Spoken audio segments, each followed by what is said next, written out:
आपल्यासोबत आहे ठाणे महानगरपालिकेच्या गटनेतेपदी ज्यांची नियुक्ती झाली ते भारतीय जनता पार्टीचे मोकाशी साहेब आहेत.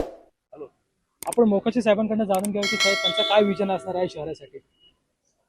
तर शहरासाठी आपलं काय विजन असणार आहे आणि भारतीय जनता पार्टी कसं नवीन ठाणे शहरामध्ये नेतृत्व करणार आहे. भारतीय जनता पार्टीतर्फे आज माझी गटनेता म्हणून नियुक्ती झालेली आहे आणि त्याचंच नोंदणीसाठी आज आम्ही इकडे आलो, गट नोंदणीसाठी आलो होतो. त्याच्यापुढे शहराच्या विकासाच्या दृष्टिकोनातून भारतीय जनता पार्टीचा प्रदेशाचा जो अजेंडा असेल किंवा केंद्र शासनाच्या ज्या काही योजना असतील त्या संपूर्णपणे राबवण्यात आणि ते जनसामान्यांपर्यंत खालच्या तळापर्यंत म्हणजे